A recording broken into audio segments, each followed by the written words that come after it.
우리가 성경을 잘 읽어야 되는데 잘 알아야 됩니다. 그래야 속지가 않아요. 하나님이 이제 작년부터 저에게 말씀을 하시기 시작했는데 무슨 말씀을 하냐면 내가 너로 편케하리라 라고 말씀합니다. 이제 너의 앞길에 내가 너로 편케하겠다. 그 순간에 제가 깜짝 놀랐어요. 뭐가 놀랐냐면 성경에 이런 구절이 있나? 내게 말씀하시는 분이 하나님이 맞으시나? 우리는 하나님의 음성을 들어본 적이 없잖아요. 하나님에게 얘기를 한다든 하나님이 누군가가 얘기를 한다든 들어본 적이 잘 없잖아요. 잘 없죠. 없는 건 아니지만 저에게도 이제 처음이니까 확인할 방법이 없잖아요. 예전에 본 적이 없으니까 경험해 본 적이 없어요. 그래서 이분이 정말 하나님이 맞으시나? 그러니까 제가 약간 두려운 말에서 혹시 이게 성경에 없으면 어떡하지? 이 말씀. 이게 어디에서 나와? 아까 우리가 찬양했던 건데요. 이제 하나님께서 모세에게 하시는 말씀입니다. 이스라엘이 하나님께 범죄했죠. 그들이 우상을 만들어서 송아지 우상을 만들었어요. 모세가 그 시내산에서 하나님과 만나는 가운데 거기서 이제 십계명을 받는 그 중간에 그 산 아래에서는 아론을 중심으로 소로 만든 우상을 만들고서 이것이 하나님이란다. 하나님의 범죄였어요. 그러니까 하나님께서 경노하셨죠. 그래서 이들을 다 멸하겠다 말씀하셨어요. 모세 내가 너로 시작하겠다 다시. 아브라함으로부터 시작했죠. 근데 모세 너로부터 다시 시작하겠다. 이들을 다 멸하고 이제 내가 너로부터 다시 시작할 거다. 나의 계획을. 그때 모세가 이제 하나님께 무릎을 꿇고 빌었습니다. 제발 살려주십시오. 그래서 이제 하나님께서 이 모세의 기도를 들으셨어요. 그런데 내가 그들과 함께 하지는 않겠다. 그들은 목이 곧은 백성이요. 하나님의 말씀을 듣지 않는다. 그래서 내가 그들과 함께 하지 않겠다. 그러니까 모세가 다시 하나님께 무릎을 꿇고 그랬어요. 하나님께서 가지 않으시면 어떡합니까? 그래서 모세가 간절히 이제 하나님께 기도를 했습니다. 그때 하나님께서 그것도 들었어요. 그래서 내가 너와 함께 가겠다. 그때 이제 모세가 말씀하는 하나님의 영광을 좀 제게 보여주십시오 라고 했습니다. 하나님의 모습을 보고 싶다. 하나님의 모습을 본 사람이 없죠. 그때 하나님께서 이것도 들으셨어요. 내가 이것도 너를 듣겠다. 그리고 모세를 그 바위 위에 두시고 하나님께서 하나님의 모습을 보이셨는데 하나님의 앞모습을 보이시지 않아요. 하나님의 등을 보이셨습니다. 그래서 모세를 바위에 두시고 하나님께서 손으로 이렇게 가르시고 그를 지나가심과 동시에 손을 떼셔서 모세로 하여금 하나님의 뒷모습을 보게 하셨습니다. 그러면서 하나님께서 자신을 처음으로 나타내십니다. 여호와라 여호와라 은혜롭고 자비롭고 노하기를 더디하시며 인자와 진실이 많은 여호와라 하면서 하나님이 자신에 대해서 이제 말씀하시는 겁니다. 그래서 이제 모세에게 말씀하시고 내가 너와 함께 가겠다. 그리고 내가 너로 편케한다. 근데 편케하겠다는 단어가 나오더라고요. 그래서 이게 하나님 말씀하시고 제가 이렇게 그냥 편하게 이야기하지만 저에게는 엄청나게 중요한 만약에 그게 성경에 나오자면 저는 어마어마하게 두려워합니다. 누군지 모르니까. 그래서 이제 하나님께서는 성경에 있는 얘기를 하십니다. 우리가 하나님을 어떻게 구분할까요? 누군가가 여러분에게 말씀할 때, 얘기를 할 때 이분이 하나님이신지를 어떻게 구분해요? 또는 여러분들이 속에서 어떤 이야기 나올 때 이것이 하나님께로부터 왔는지 안 왔는지를 어떻게 해요? 수도 없이 많은 순간 이 마귀는 성경에 나온 대로 광명의 천사를 가장해서 우리에게 얘기를 합니다. 그래서 여러분 속에서 많은 생각들이 일어나죠.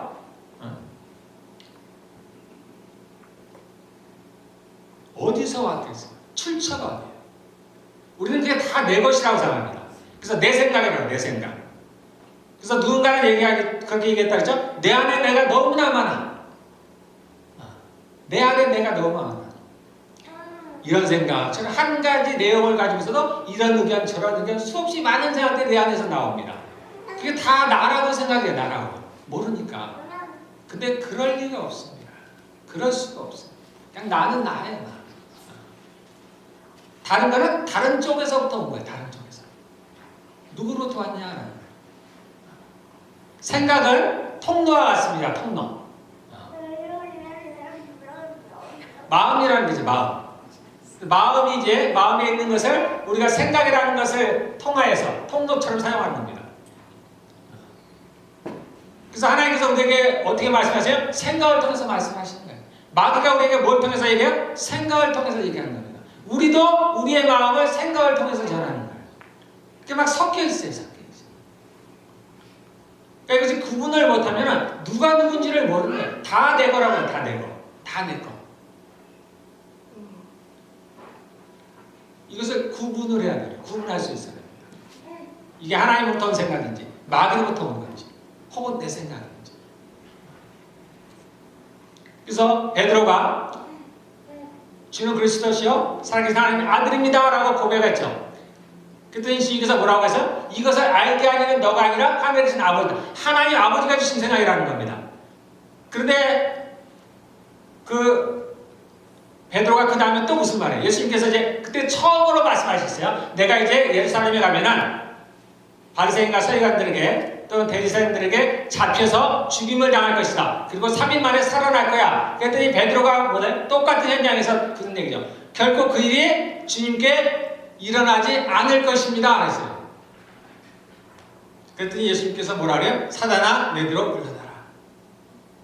누가 준 생각이야? 사단으로부터. 우리가 인간적으로, 우리가 소위 인간적으로 해야 인간적으로 사실 좋은 건 아닌데, 우리가 인간적으로 얘기를 하는 겁니다. 그렇게 보면은, 아니, 주님 죽지 말라고 하는 게 얼마나 좋은 일이에요. 옳다고 생각한단 말입니다. 우리도 수없이 많은 일들을 이렇게 하고 있어요. 우리가 볼 때 옳다고 생각하는 말입니다. 그리고 우리는 옳다고 하는 대로 하는 게 아니에요. 우리는 하나님의 말씀대로 하는 겁니다. 그래서 이것을 잘 분간하지 못해요. 그래서 세상에서 생각하는 방식, 행동하는 방식을 교회 안에 그대로 가져옵니다. 그래서 우리는 늘 따지기를 뭘 따지느냐? 무엇이 옳은가를 따집니다. 무엇이 옳은가. 여기서부터 다툼이 시작됩니다. 누가 옳으냐? 판단하는 것.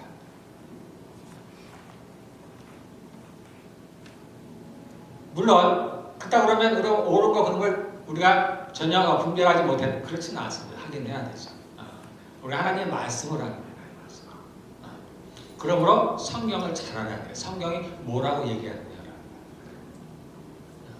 우리가 아이들에게 가르칠 때 이게 출처가 어디냐라는 거예요. 내가 가르치는 이것이, 이 교훈이 어디에서 왔는가를 알아야 됩니다.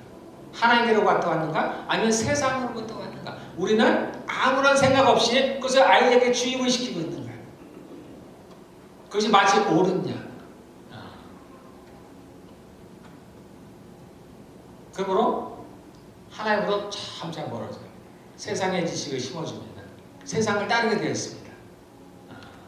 그러니까 늘 돈을 쫓아서 살아가는 거예요. 그냥 우리 부모님이 이렇게 심어줬습니다. 저도 그랬고. 무슨 직업이 좋니? 그 직업이 월급이 얼마 되더라. 연봉이 얼마 되더라. 이게 좋겠다. 공부를 왜 열심히 하는데 나가서 좋은 직업을 얻어야 되지 않니? 이게 어디서 왔느냐라는 겁니다. 이 교훈이 어디서 왔느냐? 하나님께로 왔는가? 아니면 세상으로부터. 세상, 우리가 좋게 생각해서 세상입니다. 마귀로부터 왔느냐? 누구로부터 왔느냐? 아니면 과감하게 버려야 됩니다. 과감하게 버려야 됩니다. 사람들이 내게 이상하게 보일지라도, 남들이 보면 나를 이상하게 생각할지라도 과감하게 버려야 됩니다. 하나님은 살아계십니다. 하나님들 우리와 함께 하십니다. 그리고 나의 행하는 걸 늘 보고 계십니다. 그래서 제가 잘 알지 못하는 것들을 하나님께서 말씀하실 때는 저도 깜짝 놀라요. 이게 맞나? 맞나? 확인해 봐야 되겠고. 그 구절에 그렇게 써 있었던가? 확인을 합니다. 자, 우리 갈라디아서 2장 15절. 여러분들은 성경 보시면 됩니다. 우리는 본디 유대 사람이요 이방인 출신의 죄인이 아닙니다. 여기 이방인 출신의 죄인이라는 얘기니까 유대 사람은 죄인이 아니냐 그런 얘기가 아닙니다. 유대인도 죄인이에요. 다 똑같습니다. 그러나 사람이 율법을 행하는 행위로 의롭게 되는 것이 아니라 예수 그리스도를 믿는 믿음으로 의롭게 되는 것임을 알고 우리도 그리스도 예수를 믿은 것입니다. 그것은 우리가 율법을 행하는 행위로가 아니라 그리스도를 믿는 믿음으로 의롭다고 하심을 받고자 했던 것입니다. 율법을 행하는 행위로는 아무도 의롭게 될 수 없기 때문입니다. 우리가 그리스도 안에서 의롭다고 하심을 받으려고 하다가 우리가 죄인으로 드러난다면 그리스도는 우리로 하여금 죄를 짓게 하시는 분이라는 말입니까? 그럴 수 없습니다. 17절은 말이 좀 어렵지만은 어려운 건 간단히 얘기하면 믿음으로 구원을 얻는다는 거예요. 율법으로 구원을 얻지 못한다는 겁니다. 18절 내가 헐어버린 것을 다시 세우면 헐어버린 것이 뭐냐면 율법으로 의롭다라는 거예요. 그것이 이제 헐어버렸어요. 믿음으로 구원을 얻는다는 걸로 다시 세웠단 말입니다. 그런데 과거에 헐어버렸던 그것을 다시 세우면, 즉 다시 말해서 내가 율법으로 의롭게 되려고 하면은 나는 나 스스로를 범법자로 만드는 것입니다. 왜냐하면 율법으로는 의롭게 될 사람이 없기 때문에 모두가 죄인으로 드러나기 때문에 결국 내가 범법자가 되는 거예요. 그것으로 내가 의롭게 되려고 하면은 나는 율법과의 관계에서는 율법으로 말미암아 죽어버렸어요. 왜냐하면 율법에서는 죄의 삭은 사망, 누구나 죄를 지으면 사망, 죽음입니다. 그러므로 율법에 대해 관계로 말하면 나는 죽었어요. 나는 죄인이기 때문에 죽었습니다. 그것은 내가 하나님과의 관계 안에서 살려고 하는 겁니다. 이것을 인정하는 사람이, 내가 죄인인 걸 아는 사람이 하나님을 찾게 되는 거예요. 그렇지 않으면 끝까지 가보는 겁니다. 내가 율법으로 의로워지기 위해서 마지막까지. 20절, 이게 아주 유명한 구절이죠. 나는 그리스도와 함께 십자가에 못 박혔나니, 개역개정은 이렇게 쓰여있죠. 시작하죠. 나는 그리스도와 함께 십자가에 못 박혔습니다. 같은 얘기입니다. 나는 그리스도와 함께 십자가에 못 박혔습니다. 이제 살고 있는 것은 내가 아닙니다. 그리스도께서 내 안에서 살고 계십니다. 내가 지금 육신 안에서 또는 육체 안에서 살고 있는 삶은 나를 사랑하셔서 나를 위하여 자기 몸을 내어주신 하나님의 아들을 믿는 믿음 안에서 살아가는 것입니다. 제가 간단히 설명을 하면은, 자, 나는 그리스도와 함께 십자가에 못 박혔습니다. 십자가에 못 박혔다는 얘기는 뭐냐면은 죽었다는 얘기입니다. 어렵게 생각할 수 없어요. 죽었다는 겁니다. 근데 특별히 왜 십자가냐? 예수 그리스도와 함께 죽었다는 겁니다. 그런데 실상은 내가 살았잖아요. 지금 살아있잖아요. 그런데 죽었다는 겁니다. 그래서 성경의 다른 구절은 뭐라고 표현하면 죽은 줄로 여기라는 거예요. 아직은 내가 죽지 않았어요. 내 육신이 아직 살아있습니다. 내 육체와 혼이 아직 살아있어요. 그러나 내가 그리스도와 함께, 주님과 함께 십자가에 죽은 줄로 믿으라라는 겁니다. 죽었다고 생각하는 겁니다. 다시 살아나서 내 뜻대로 뭔가를 하려고 하지 말라는, 나를 주장하지 말라는 얘기예요. 나는 죽었다라는 겁니다. 그리스도와 함께 십자가에 죽었다라는 거예요. 그러면 어떻게 살았냐? 이제 내가 육체 가운데, 이 육체 안에서 살아가는 이제 지금 살고 있는 이 삶은 믿음 안에서 살아가는 거예요. 우리가 이 땅에서 살아갈 때는 믿음으로 살아간다는 얘기예요. 그래서 이 20절의 말씀은 그 얘기예요. 믿음으로 살아간다는 겁니다. 내가 죽은 줄 알고 이제 믿음으로 살아간다는 겁니다. 그러면 이제 궁금한 게 나오죠. 믿음으로 살아가는 게 도대체 뭘까요? 우리가 거의 매주 듣는 얘기예요. 우리가 뜻상 듣는 겁니다. 믿음으로 살아간다는 게 도대체 어떤 삶일까? 네, 마지막 21절. 나는 하나님의 은혜를 헛되게 하지 않습니다. 믿음으로 구원을 얻는다는 그 은혜를 말하는 거예요. 헛되게 하지 않습니다. 의롭다고 하여 주시는 것이 율법으로 되는 거라면, 율법으로 의롭다함을 받는 거라면 그리스도께서는 헛되이 죽으신 것입니다. 그렇지 않다는 거예요. 율법으로 우리가 의롭게 되지 않는다는 겁니다. 믿음으로 의롭게 된다는 거예요. 그래서 율법을 지킬 사람이, 온전하게 지킬 사람이 아무도 없다는 얘기예요. 우리가 이 율법과 은혜가 이 관계를 여러분들 잘 알 필요가 있습니다. 지금 이거는 누구한테 쓰는 얘기인가를 잘 보세요. 주로 이제 유대인들에게 쓰는 얘기예요. 사도행전에 보면은 그 제자들이, 그리스도의 제자들이 사람들에게 뭘 전했냐면은, 그들은 뭘 전했을 것 같아요? 사람들에게 뭘 믿으라고 했을 것 같습니까? 예? 부활을 믿으라고 했어요. 부활. 그래서 사도행전에 보면은 이 제자들은 예수의 제자들은 사람들에게 뭘 전하냐면 부활을 전했어요. 부활. 예수님이 살아나셨다. 살아나셨다라는 겁니다. 근데 우리는 지금 뭘 전해요? 우리는 그리스도가 죽으신 것을 전하는 거예요. 왜요? 왜냐하면 어렵게 생각할 게 없습니다.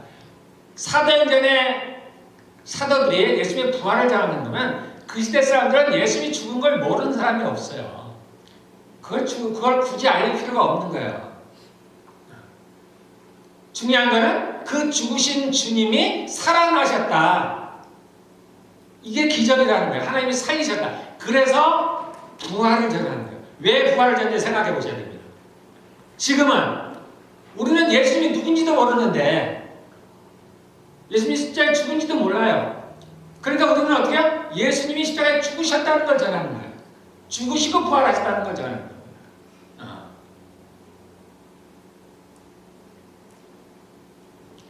그래서 각 시대마다 또는 지역마다 복음이 또는 전하는 바, 강조하는 바가 조금씩 다를 수 있는 거예요. 다를 수 있어요. 그래서 사도행전에 보면은 무조건 부활이에요. 그가 살아나셨다. 왜냐하면 그 시대는 그럴 수밖에 없는 거예요. 예수님이 죽으셨다는 걸 굳이 증거할 필요가 없어요. 다 알고 있습니다. 지금은 예수님이 부활하셨다는 거? 그런데 예수님이 누군지도 모르는데. 자, 제가 왜 이 얘기를 하냐면, 자, 유대인들에게는 뭐라고 사도들이 또는 이 서신자에서 주로 율법으로 이 갈라디아서라는 책에서 강조하는 게 뭐냐면은 구원은 의롭게 되는 것, 의롭게 된다는 것은 구원을 얻는다는 것 말합니다. 죄인하고 반대라고 생각하시면 돼요. 그것은 율법으로 되지 않고 율법을 잘 지켜서 되지 않고 믿음으로 된다는 것을 아주 강조하는 책이에요. 근데 여기 이때는 왜 이것을 강조했느냐? 유대인들은 율법을 갖고 있었어요. 그 당시에. 그러니까 그들은 율법을 평생을 지켜왔던 사람입니다. 지키려고 노력했던 사람들이에요. 자기 조상들도 그렇고. 그래서 이 율법을 잘 지켜서 하나님 앞에 의롭다함을 받으려고 하는 사람들. 그러니까 그들에게는 그걸로는 안 된다고 강조하는 거예요. 그래서 그들에게 믿음을 강조하는 겁니다.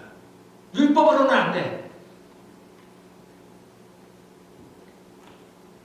그러다 보니까 어떤 오해들이 생겼냐면은 이제 율법은 필요가 없구나. 이게 오버하는 거고. 왜 유대인들에게 이것을 강조했는지를 잘 생각해 보시면 합니다. 그들에게는 율법을 잘 알고 있던 사람들이에요. 율법을 지켜서 선해지고자 했던 사람들이에요. 그러니까 그들에게는 뭘 가르쳤냐면 그 율법으로 안 된다는 걸 강조하는 거예요. 근데 우리 이방인들은 어때? 율법이 뭔지도 모르잖아요. 그러니까 이것을 우리가 똑같이 이것을 관계하다면 우리가 그래서 어떤 오해들이 많냐면 죄와는 나와 상관이 없다고 생각하는 거예요. 율법이 나와 상관이 없다고 생각하는 거예요. 그래서 율법을 지키는 것에 대해서는 별로 심각하게 생각지 않아요. 그래서 무조건 믿음으로 된다는 거예요. 그러니까 믿으면 된다는 거예요. 그렇지 않습니다.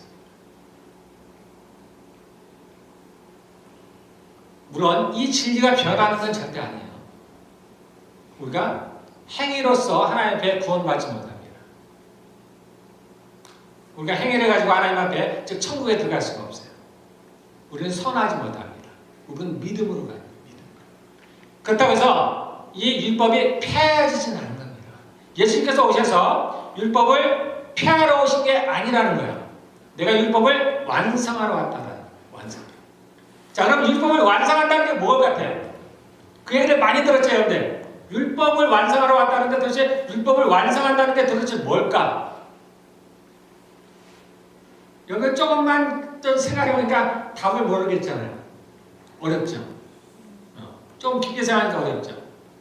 대단하게 뭔가를 생각했는데 막상 답을 찾으려니까 모르겠네요. 율법을 완성하고서 딱 도대체 율법을 완성했다는 게 무슨 말일까? 그래서 실상 간단한 얘기예요. 뭐냐면 율법은 뭐냐면은 죄를 지으면 어떻게 된다고요? 죽는다고. 그거를 이루어왔다는 거예요. 그걸. 죄를 지으면 죽는다는 거, 이 법이죠. 예. 그 법을 끝까지 지키러 오셨다는 거예요. 그 하나님께서, 예수님께서 오셔서 죽으신 거예요. 그 율법이 죄를 지으면 죽는 거니까. 그 율법대로 하시러 오셨다는 거예요. 그래서 율법은 폐하여지지 않는 겁니다, 여러분들. 하나님의 말씀이 폐하여지지 않아요.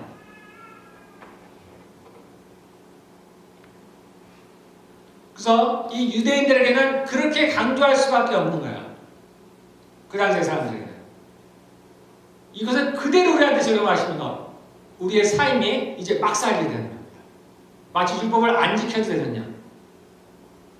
그냥 오로지 믿음으로만 되느냐. 그래서 자신이 어떠한 삶을 살아도 별로 개의치를 안 해요. 나는 믿고 있으니까. 성경이 수없이 많은 곳에서 경고하고 있음에도, 죄에 대해서 경고하고 있음에도 그냥 가볍게 넘겨버리는 겁니다. 왜? 예수님께서 십자가에서 다 이루셨는데, 내 죄를 다 하셨는데, 심지어 과거, 현재, 미래 하나도 남김없이 다 죄값을 치르셨는데, 내가 할 일은 하나도 없는데, 우리 그렇게 많이 듣잖아요. 우리가 할 수 있는 건 아무것도. 그러니까 이게 다 맞는 건 아니에요. 100%만. 틀리다는 얘기도 아닙니다. 우리가 이 땅에서 살아가는 것이 싸움 가운데 있다는, 전쟁 가운데. 근데 우리는 눈에 보이지 않으니까. 그래서 이 사단도 어떻게 하든지 이 성경의 말씀을, 하나님의 진리의 말씀을 왜곡하려고 하고 있는 거예요. 그도 얼마나 노력하는지 모릅니다. 굉장히 민감해요. 하나님께서 제게 이제 보통 토요일 되면 또는 주일이나 이제 저하고 이제 설교할 거에 대해서 이제 얘기를 하는데, 어떤 때는 쉽게 제가 이제 알아듣기도 하고, 저에게 쉽게 말씀하시고, 어떤 때는 시간이 좀 걸려요. 그러면 그 순간이 제가 굉장히 힘들어요. 왜 아무 말씀을 안 하시나? 왜 자세히 설명을 해주시지 않을까?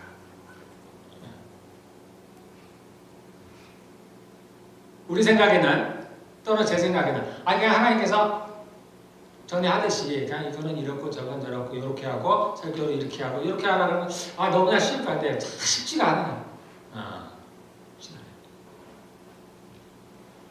여러 가지 이유가 있겠지만은 그 중에 하나가 뭐냐면, 제가 그 전에 주님 앞에 내가 대면하기 전에 무엇을 했는가도 관련이 있습니다.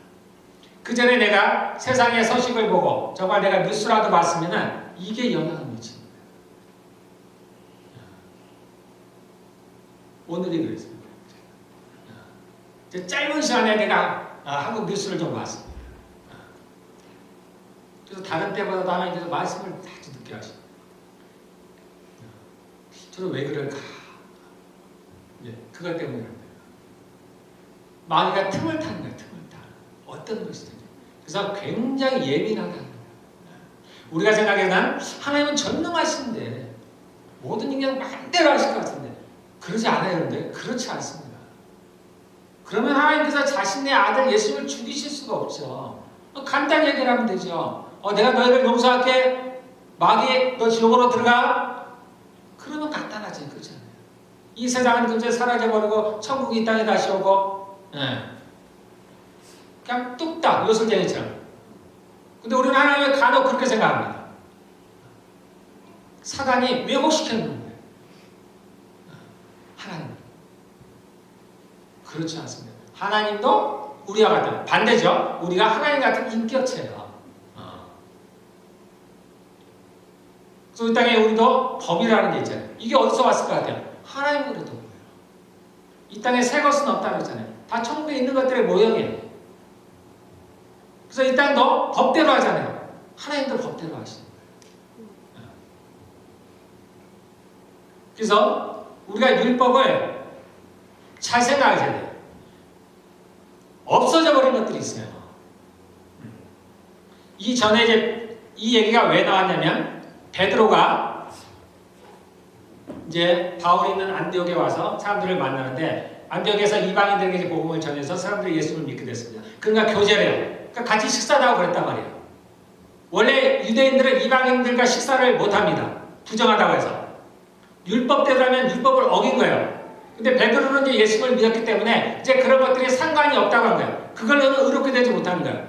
그래서 돼지고기를 먹으면 내가 부정해지고 소고기를 먹으면 깨끗해진다. 이런 것이 없어져 버렸어요. 그래서 베드로가 이 이방인들과 같이 식사를 했어요. 그런데 예루살렘에 또 한 사람이 아주 유력한 사람이 누가 있냐면 야고보라는 사람입니다. 야고보는 둘이 나오죠. 예수님의 12제자 중에 야고보가 있습니다. 요한의 형제. 그리고 또 야고보가 나오는데 이 야고보는 누구냐면 예수님의 동생이에요. 예수님이 부활하실 전까지 이 야고보는 예수를 믿지 않았습니다. 남동생이 넷이 있었죠. 그 중에 첫째예요. 그런데 부활 후에 이 야고보에 나타났어요. 그래서 이 야고보가 변화를 일어났습니다. 회심이 됐죠. 그래서 이제 이 야고보가 예루살렘에서 사도들 중에 유력한 사람이 됐어요. 거의 대표하는 사람. 그래서 예루살렘 교회의 대표자는 셋인데 이 야고보와 베드로와 요한입니다. 그래서 베드로가 이제 그 안디옥에서 그렇게 이방인들과 교제를 했는데 이제 이 예루살렘에서 이 야고보가 보낸 사람이 안디옥에 오게 됐어요. 그 다음부터 이 베드로가 덜컥 겁이 났어요. 왜냐하면 유대인들은 어때요? 이방인과 사귀는 것을 금지했습니다. 함께 식사한다는 게 말이 안 돼요. 그러니까 자기가 원래 믿음으로는 괜찮은데 혹시라도 예루살렘에 온 사람들이 자신의 그런 모습을 보고 자신을 책망할까봐 그것을 하지 않았어요. 그랬더니 야곱이 책망하는 거 아니 바울이 그 베드로를 책망하는 겁니다. 너가 이방인들에게는 유대의 풍습을 따라서 하지 말라. 유대인처럼 되지 말라 하면서 너가 어떻게 이방인에게는 뭐라고 썼었죠?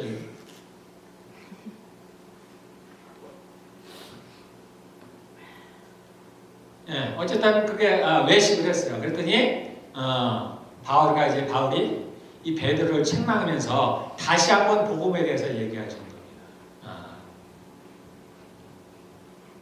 그 당시에는 이제 예수를 믿는 유대인들이 많았기 때문에 복음도 믿고 그 다음에 율법도 지키고 두 가지를 다 병행하는 거예요. 그러니까 굉장히 혼란스러운 거예요. 이 베드로조차도 혼란스러운 거예요. 그래서 이방인들과는 복음을 나누면서 함께 자유롭게 이제 자유인으로서 예수를 믿다가도 또 유대인들을 만나면 또 돌변해버리는 거예요. 그래서 다시 한번 이제 바울이 베드로를 책망하면서 우리가 구원을 얻는 것은 믿음으로 되는 것이다. 율법을 잘 지켜서 되는 것이 아니다. 그래서 예수님을 믿는 이방인들을 유대인처럼 행동하라고 하면 안 된다라고 얘기해 주는 거예요. 그런데 이거는 그리스도의 배우는 거예요. 그리스도. 이것이 우리가 율법을 안 지켜도 된다. 그런 얘기가 절대 아닙니다. 예수님 오셔서 말씀하셨어요. 전에는 우리가 살인마를 살인하면은 죽잖아요. 살인자잖아요. 근데 지금은 어떤 날씨 예수님이 오셔서 미워하기만 해도 살인이라는 거예요. 예수님이 누구시냐면 심판자입니다. 그분이 저지예요. 그분이 이렇게 말씀하시면 그게 법이에요. 더 어려운 거예요. 더 어려운 거. 율법이 사라진 것이 아닙니다. 없어진 것들이 대체된 것이에요. 예전에는 어떻게요? 죄를 지으면 염소를 잡았어요. 대신 죽였어요. 그러나 그것은 더 이상 할 필요 없다는 거예요. 예수님이 다 하셨기 때문에. 예전에는 돼지고기를 먹으면 부정이었습니다. 손을 씻지 않으면 부정하다고 그랬어요. 그러나 이제는 더 이상 그렇지 않다는 거예요. 그런 것들은 바뀐 거예요. 예전에는 안식일을 지켰지만 지금 우리가 주일을 지키잖아요. 이렇게 바뀐 것들이 있는 거예요. 그러나 우리는 여전히 주의 말씀을 지켜야 되는 겁니다. 그렇게 하지 않을 때는 죄를 지켜야 되는 거예요. 죄를 지으면 예수님이 다 십자가에서 다 우리 죄값을 치르셨는데 그렇지 않아요. 치르신 것도 있고 우리가 치러야 될 것도 있는 거예요. 우리가 그 말씀에 헷갈립니다. 성경 어느 부분에 그런 게 나오죠. 우리는 죄에 대해서 죽었다라는 표현이 있습니다. 죄에 대해서 죽었다. 그러니까 마치 죄와 상관없다. 이 부분이 잘 이해가 안 되는 거예요. 죄에 대해서 죽었다. 또는 율법에 대해서 죽었다. 같은 얘기예요. 그 얘기는 죄나 율법이 우리를 다스리지 못한다. 죄나 율법이 우리를 주관하지 못한다. 그러니까 우리가 더 나아가면 죄를 지어도 그들이 아무것도 못한다. 이렇게까지 가는 거예요. 그렇지 않아요. 그것이 온전하게 적응될 때가 있어요. 아까 얘기했죠? 우리 몸이 십자가에 죽은 줄을 여러 했지만 실제로 우리는 살아있죠. 우리 육체가 아직 살아있어요. 그러나 우리가 육체를 벗어나는 데, 즉 죽으면 죽을 때죠. 죽고 하나님 앞에 심판에 섰을 때 이때 그 율법이 나를 주관하지 못합니다. 그때는 믿음이 나를 주관해요. 의가 나를 주관합니다. 그때는 온전해요. 그러나 우리가 육체를 갖고 있는 이 땅에서 살아가는 동안은 그렇지. 우리가 죄를 지으면 여전히 우리는 죄의 값을 당하게 되었습니다. 값을 치러야 됩니다. 그렇지 않으면 굳이 성경에서 너희가 피 흘리기까지 죄와 싸우라 할 필요가 없어요. 그냥 죄는 신경 쓰지 마. 어떻게 하든지 살든지 혹 신경 쓰지 마. 죄와 이제 너와는 상관이 없어. 마음대로 산다는 건 아니지만 뭐 이렇게 죄를 질 수도 있지. 굳이 편하게 얘기하겠지. 굳이 하나님께서 우리에게 그렇게 어려운 일을 시키실 리가 없잖아요. 하나님은 거짓말 하시는 분이 아니잖아요. 그냥 하시는 말씀이 아니란 말이에요. 죄와 싸우되 어떻게 싸워야 되기까지요? 피 흘리게 싸우라고 했어요. 그럼 왜 그렇게 했을까? 이유가 있을 거 아니에요. 물론 우리가 그리스도 자녀로서 죄를 짓지 말아야 되는 도덕적인 부분도 있겠죠. 윤리적인 부분도 있습니다. 많은 분들이 여기까지만. 우리가 이제 하나님의 자녀가 됐으니까 우리가 죄에 대해서 상관은 없지만 죄를 지어도 괜찮지만 그래도 가능한 죄를 짓지 말아라. 이렇게 간단하지가 않아요. 그게 단순한 거예요.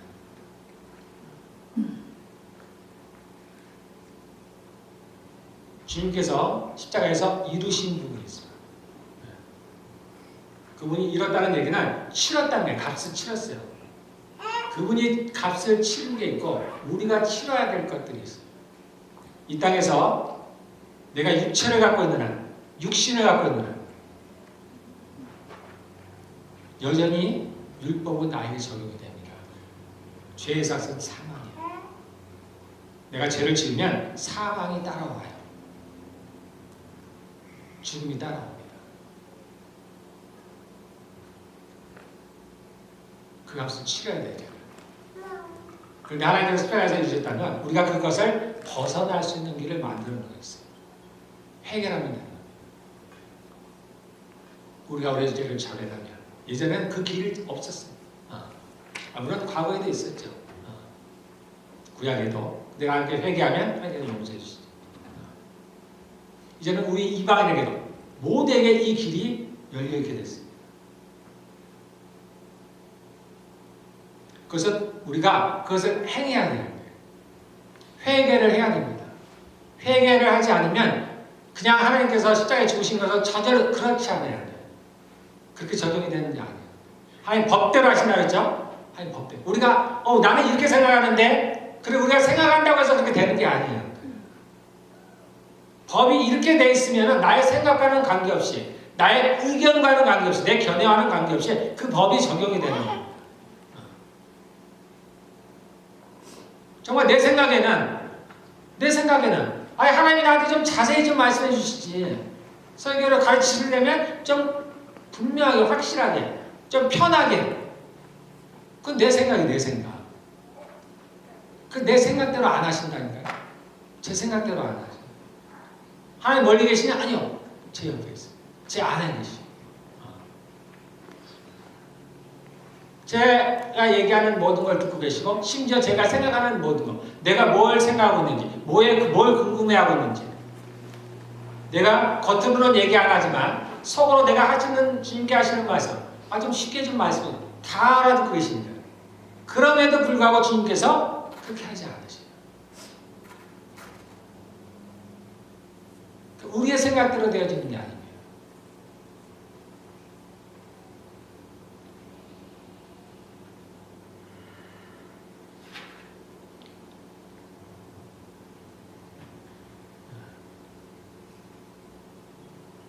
그래서 우리가 성경을 잘 알아야 되는 이유 중에 하나가 그거예요. 주님께서 뭐라고 말씀을 하셨나. 주님은 이 법대로 심판을 합니다. 그 법대로 판단을 하시고 이것은 우리가 땅에 사는 동안에도 여전히 우리한테 적용이 돼요. 그래서 제가 늘 하는 얘기지만 저뿐만 아니죠. 성경에서 은혜의 강조하는 거예요. 죄를 가볍게 여기시면 우리에게 오는 많은 고통 중에 제가 장담을 못하지만 대부분의 것은 죄 때문이에요.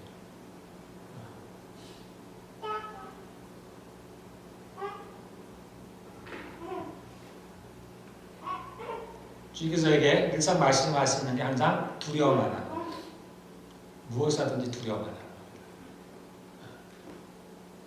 그러나 그것은 죄가 아닌 일에 관한 얘기예요. 죄는 두려워야 돼요. 죄 짓는 걸 두려워해요. 제가 죄와 관계없는 것으로 인해서는 주님이 저에게 별반 말씀을 하세요. 괜찮아. 두려워하지 마.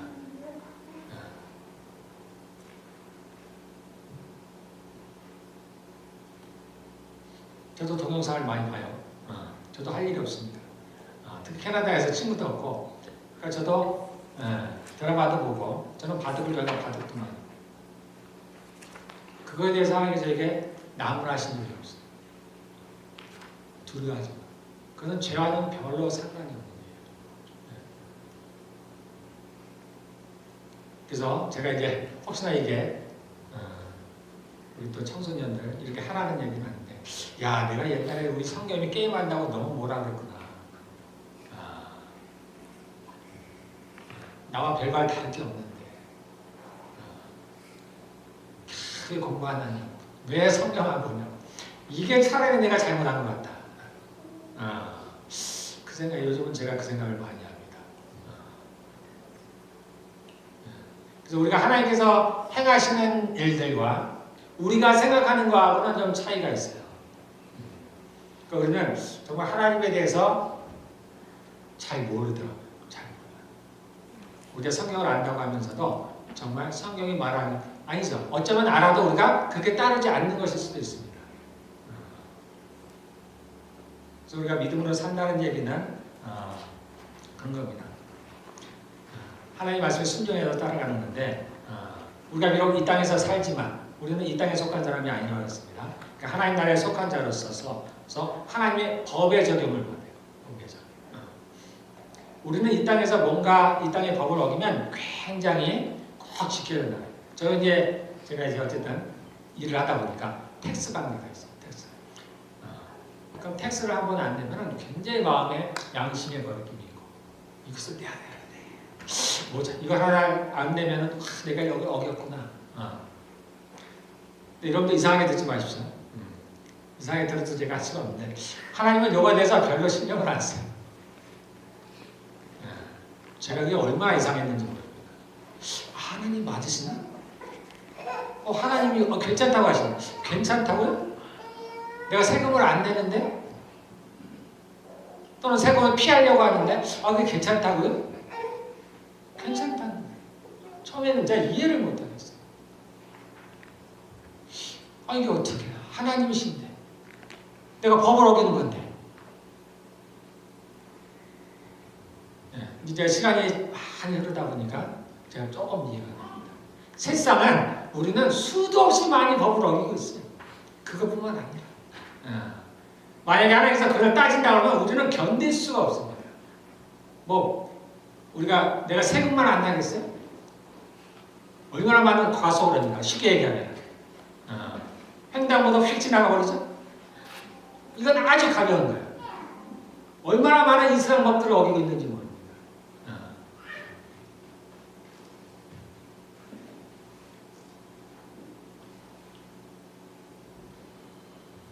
그래서 우리는 이 땅의 법들도 많이 어기고 있어요, 실상.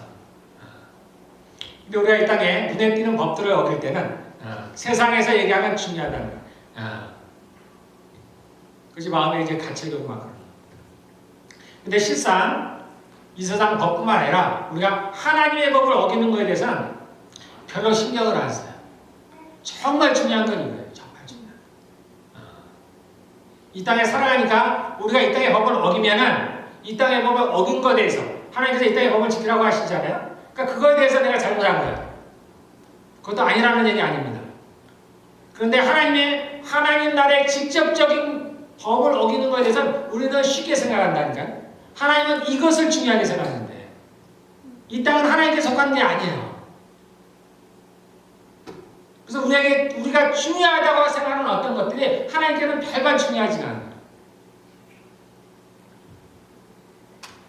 반대로 우리는 이 땅에서 살다 보니까 세상 사람들은 하나님의 나라의 법을 모르잖아요.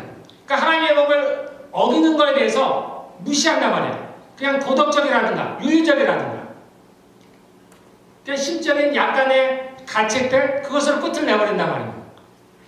그래서 우리도 그러한 사상들이 우리 안에 들어와서 살다 보니까 우리도 이러한 것들을 너무나 가볍게 얘기하는 거예요. 그런데 하나님은 심판 때 뭘 갖고 얘기하시겠어요? 여러분 잘 생각해 보세요. 너 택스 얼마나 안 냈니? 그거 따지실 것 같아요? 아니에요. 너 왜 거기 50kg 줬는데 너 60kg, 70kg 다녔어? 너 다 기록해놨어. 그거 따지실까요? 아니에요. 여러분 좀 잘 생각해 보세요. 지혜롭게. 내가 어디에 속한다라는 생각해 보세요.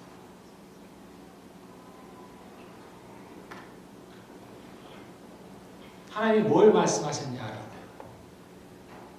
너 남편에게 순종하라고 했지? 했어. 그것 갖고 다시 아내를 사랑하라는데 사랑했어.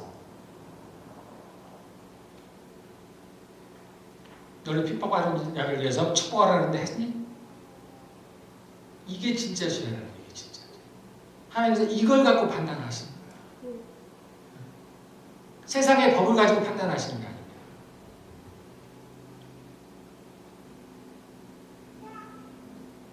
그런 세상에 속한 우리가 이 땅에 살아가니까 우리가 그 법을 지켜야 되는 것도 많은 얘기 틀리다는 얘기 아닙니다.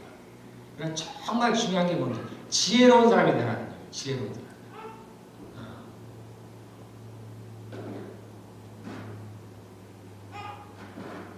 우리는 세상에 속했지만 세상에 살아가지만 우리는 세상에 속한 사람이 아니다라는 거예요. 여러분들 이걸 명심하셔야 돼요. 나의 정체성을 잃지 말아라는 거예요. 나의 나라는 캐나다가 아닙니다. 나의 나라는 한국이 아니에요. 나의 나라는 천국이 나의 나라예요. 천국이. 이거는 다 없어져 버리는 겁니다. 내가 이 땅에 사는 동안에 속해 있지만 이건 영원한 나라가 아니에요. 나의 나라는 하나님의 나라입니다. 내가 영원히 살 분은 그분과 사는 거예요. 그분의 나라에서 사는 거예요. 이 땅의 것은 하나도 우리가 가져가지 못해요. 그 나라에 못 가져갑니다. 여러분들이 아무리 이 땅에서 재산을 쌓아놔도 그 돈 가지고 천국에 못 가요. 이 땅에 있는 재능들 그거 가지고 천국에 못 갑니다. 아무 소용이 없어요. 그러면 어떻게 해야 되겠어요? 우리가 지혜로운 사람이 되고 그 땅에 가져갈 수 있는 거를 이 땅에서 좀 우리가 쌓아야 되지 않겠습니까? 뭘 가져가요? 열매들 열매. 하나님이 원하시는 우리의 열매. 어떤 열매들? 성경에 나오죠? 많은 열매들이 있습니다. 나에게 정말 이러한 열매가 있는가? 내가 정말 이 열매를 맺으려고 노력을 하고 있는가? 우리가 세상 마귀에게 속지 맙시다. 마귀는 끊임없이 우리를 유혹하는 거예요. 우리를 속이고 있습니다. 우리가 왜 그렇게 하나님의 말씀을 들으면서도 또는 읽으면서 그 말씀을 행하지 못하는 것 같아요? 마귀 때문에 마귀. 다른 거 아닙니다. 하나님이 내 옆에 계신데 내가 왜 그분의 음성을 제대로 못 듣냐면 마귀가 방해를 한다니까. 내가 하나님과 대화하는 중간에도 끼어들어요. 여러분들 상상할 수 있겠어요? 아니 전능하신 하나님이 말씀하시는데 그 사이에 마귀가 끼어든다고? 끼어든다니까요. 끼어들어요. 지금은 그러한 때예요. 지금 이 땅은 그러한 때입니다. 죄도 마찬가지. 이제 우리의 육신이 끝나면 하나님의 심판대가 오면 더 이상 죄가 우리를 주관하지 못합니다. 그러나 이 땅에 사는 동안에 두 가지가 같이 공존하는 때예요. 죄가 우리를 주관하기도 하고 죄가 우리를 주관하지도 못합니다. 우리가 죄를 지면 죄가 우리를 주관해요. 그러나 우리가 그것을 하나님께 회개하면 죄가 우리를 더 이상 그것으로 인하여 주관하지 못해요. 우리는 이 세계에 살고 있습니다. 그래서 우리가 어떤 곳에 살고 있는지, 우리가 사는 이 땅이 어떠한 일인지 조금 알고 계십니다. 그래야 우리가 행할 때 지혜롭게 행할 수가 있습니다. 지혜는 그런 거예요, 여러분들. 우리가 생각하는, 세상에 생각하는 지혜는 어떤 거예요? 세상의 지식들을 많이 하고, 어떻게 하면 내가 주어진 환경에서 잘 판단을 하고, 잘 행동을 하고, 그런 거잖아요. 이 땅을 어떠하면 어떻게 하면 잘 살아갈 거라는 거잖아요. 그러니까 성경은 뭐라고 이런 것들을 땅에 속한 지혜라는 겁니다. 마귀에게 속한 지혜라는 거예요. 하나님께 속한 게 아니라.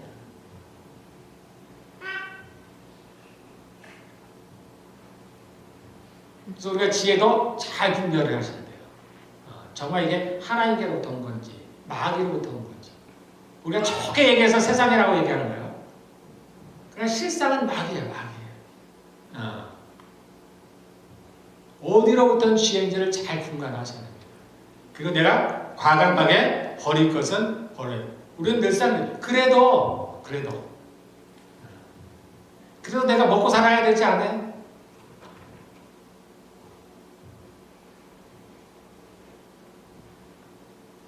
그런 얘기 많이 하잖아요. 그럼 뭐 예수 믿는 사람들은 다 가난해야 되나요? 먼저 뭐 해야 되나요? 아주 극단으로 가는 겁니다.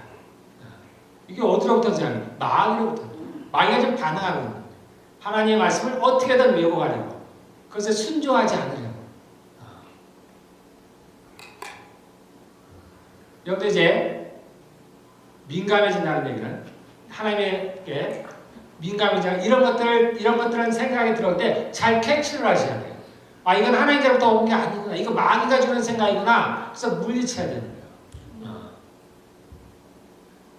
우리는 늘상 그래도 나는 이렇게 할 거야. 우리는 반대로 해요. 그럼에도 불구하고 나는 주의 말씀대로 할 거야. 누가 뭐래도 나는 주의 말씀대로 따를 거야.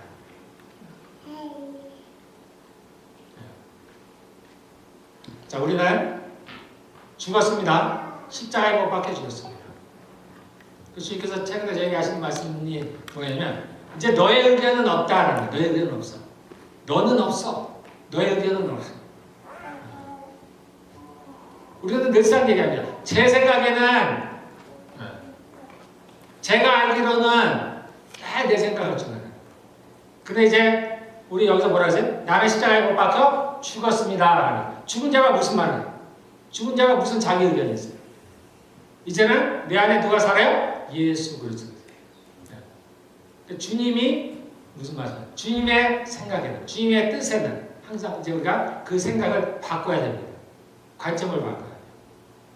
그래서 우리가 이 땅에서 살아가는 데는 이제는 어떻게 살아가나요? 믿음 안에서. 나는 죽었다는 믿음. 이제 내 안에 그리스도께서 사신다는 믿음. 그래서 내가 세상의 복을 줬지 않냐고 그리스도의 복을 줬잖아요. 그래서 이것을 그리스도의 율법이라는 거예요. 율법이 사라진 게 아닙니다. 우리가 법을 지켜야 돼요. 그리스도의 율법을 지켜야 돼요. 이 땅의 법을 지켜야 하듯이 우리가 하나님의 법을 지켜야 돼요. 어디가 더 상위의 법이에요? 하나님의 법이 상위 법이에요. 두 가지가 충돌하면 어디를 따를까요? 복음을 전하지 말아라? 예수님은 복음을 전하라? 어디를 따를까요?